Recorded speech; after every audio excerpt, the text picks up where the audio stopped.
इनके परिवार से दो मतलब प्रधानमंत्री शहीद हो चुके हैं, ये डरने वाले लोग नहीं है। जो भारतीय जनता पार्टी कहती है इटली भाग जाएंगे, लेकिन हिंदुस्तान ने देखा कि उस दिन भारतीय जनता पार्टी के ही सांसद भगोड़े हो गए, खुद स्पीकर भाग गए। देश ने देखा ना, मीडिया ने दिखाया, मैंने थोड़ी दिखाया।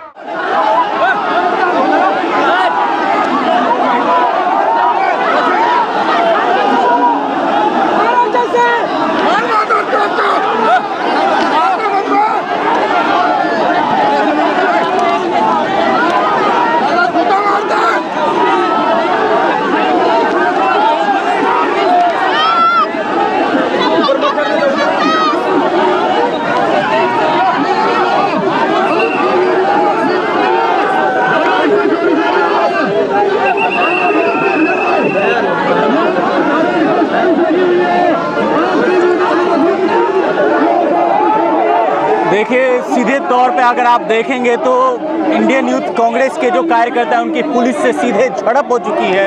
इस बात को लेकर आगे नहीं बढ़ने देना। आप सीधी तस्वीरें देख सकते हैं। दिल्ली पुलिस के जवान लगातार रिक्वेस्ट कर रहे हैं कि पीछे चले जाएं, लेकिन इंडियन यूथ कांग्रेस के लोग पीछे बढ़ने की कोशिश भी नहीं कर रहे हैं। आप देख सकते हैं इसी तस्वीर।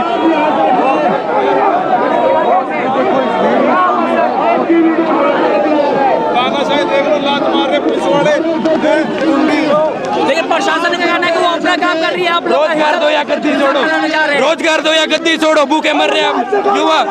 रोजगार दो या गद्दी छोड़ो, इनकी विधानसभा छोड़नी चाहिए। जनता ने जिताया है पीएम मोदी को, नरेंद्र मोदी को। ईवीएम ने जिताया है, ईवीएम ने जिताया है। कब्रिस्तानों से क्यों आ रही थी मशीनें?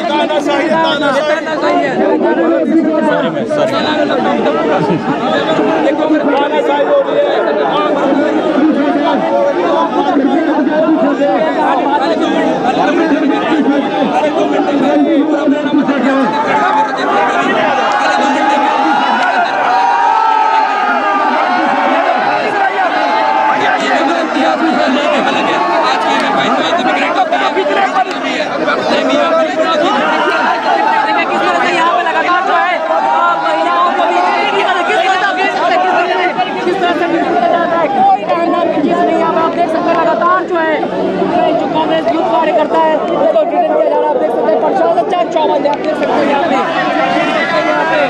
देख सकते हैं प्रशासन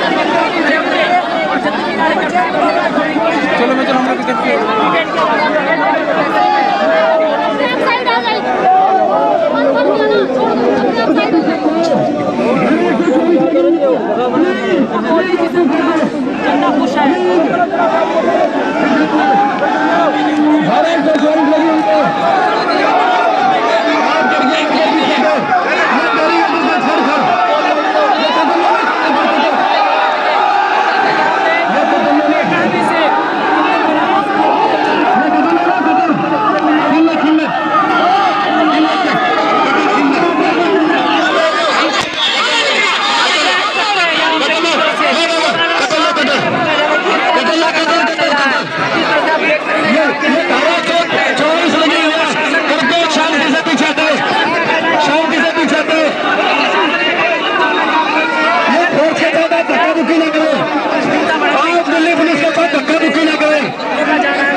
खुश है। रिक्वेस्ट किया जा रहा है कि आप लोग वापस हो जाए।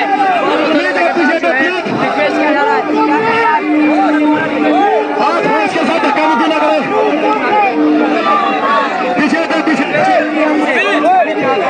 लेकिन देश में हो क्या रहा है? लोकतंत्र में जो मीडिया है वो चौथा स्तंभ होता है, और जब मीडिया ही सरकार की प्रशंसा करने लग जाए तो या तो सरकार बिक चुकी है या फिर मीडिया बिक चुकी है। तो जनता की आवाज मीडिया तो दिखा रही ना, उस दिन कैरन देखा नहीं आपने वो वीडियो, सब दिखा रही थी ये सबूत है, इससे आए इससे आए, तो अच्छा काम कर रही थी वो। तो उसको दिखाए ना, उस सांसद को बर्खास्त, जब 45 सांसद को बर्खास्त कर दिया गया, सिर्फ उस एक सांसद को बर्खास्त नहीं किया गया जिस सांसद ने उसे अंदर पहुंचाने का काम किया। तो ये भारतीय जनता पार्टी का दोहरा चाल चरित्र चेहरा है। ये जनता की आवाज उठाने वाले के लिए क्या सलूक करती है और जो जनता के साथ भ्रष्टाचार करता है उसके साथ क्या है।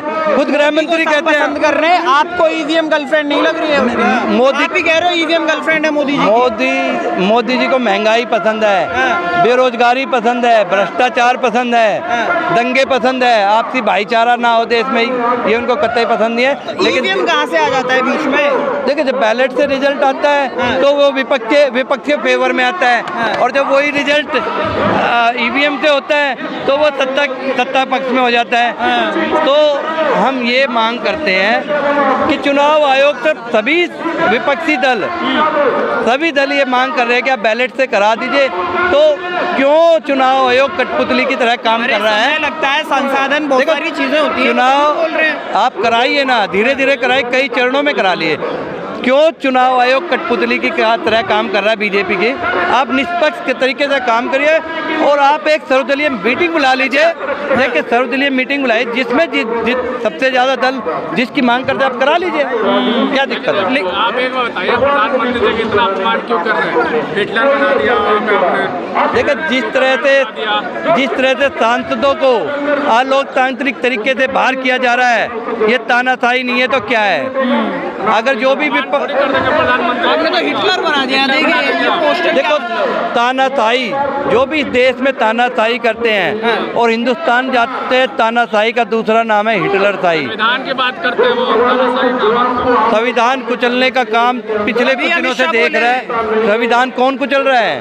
संविधान ने हक दिया उन सांसदों को चुन के आके संसद में आवाज उठाने का, और उन सांसदों को आवाज उठाने कौन नहीं दे रहा? आज संसद में ही उनके स्पीकर और उपराष्ट्रपति नहीं किए। अगर उपराष्ट्रपति की कोई मिमिक्री कर दे तो उन्हें दुख होता है, लेकिन उस सांसद को जिन्हें लाखों करोड़ों लोगों ने चुन के भेजा है उसको बाहर कर दिया जाता है, तो उस जनता को कितना दुख होता होगा।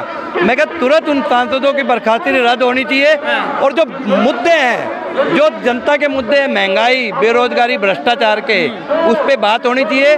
देखो देश आज मोदी सरकार की तरफ आंखें टकटकाए देख रहा है कि आखिरी साल है, उनके पिटारे से कुछ निकले। अगर अब भी उनके पिटारे से कुछ नहीं निकलता तो 2024 में बदलाव निश्चित है। आप कह रहे हो कि भैया बेरोजगारी, महंगाई, सारी चीजें। अभी योगी जी बचे कि भैया मथुरा भी बचा हुआ है, सपोर्ट करो। अब मोदी जी के तो राह में खुद अमित शाह रोड़ा बने हुए हैं। हाँ। वो कह रहे हैं अगला प्रधानमंत्री अमित शाह बनेंगे या योगी जी बनेंगे, पहले वो फैसला कर ले, योगी जी बनेंगे या अमित शाह प्रधानमंत्री होंगे अगले। पहले उनको खुद ही फैसला करना है। बाकी बातें जो धर्म की बात आती है वो रोजगार, महंगाई और भ्रष्टाचार के बाद है। जब भी युवा गृहिणी बात करती है तो वो सबसे पहले बात करेगी महंगाई, बेरोजगारी, भ्रष्टाचार की, उसके बाद धर्म की बात होगी। अगर जो धर्म की बात पहले करेगा तो उसका जनता बहिष्कार करेगी। बड़ा मुद्दा यादव जी लेकर आ गए मथुरा ईदगाह का, कृष्ण जी की जन्मभूमि। देखिए हम सारे धर्म मानने वाले हैं। देखो कहावत है, जय कृष्ण जी के। ये जब हमारे पिछले हमने 70 साल में ये सुना, हिंदू मुस्लिम सिख ईसाई आपस में सारे भाई भाई, खुद रामचंद्र जी कह रहे थे ईश्वर वाला अल्लाह सारे एक है। तो आप बताइए ये अलग करने वाले कौन है? हम इस दुनिया में आए हैं तो सिर्फ एक ही हमारा रूप है, मनुष्य है। जब हम नौकरी मांगने जाते हैं, आज हम प्रदर्शन करने आए हैं या कहीं भी जाते हैं, तो आज जब संसद सुरक्षा में मैंने देखा चूक लगी हुई, तो काफ़ी मुस्लिम हमारे सुरक्षा कर्मचारी लगे हैं। तो आप बताइए जब ऊपर वाला भेदभाव नहीं करता हमें, तो ये सरकार भेदभाव करने वाली कौन है? सिर्फ बात होनी चाहिए महंगाई, बेरोजगारी और भ्रष्टाचार की। और भ्रष्टाचार कोई भी करे, सत्ता का हो चाहे विपक्ष का, उसके लिए सजा एक होनी चाहिए सलाखों के पीछे, और संसद भी सुरक्षित रहे और देश भी सुरक्षित रहे। बहुत बहुत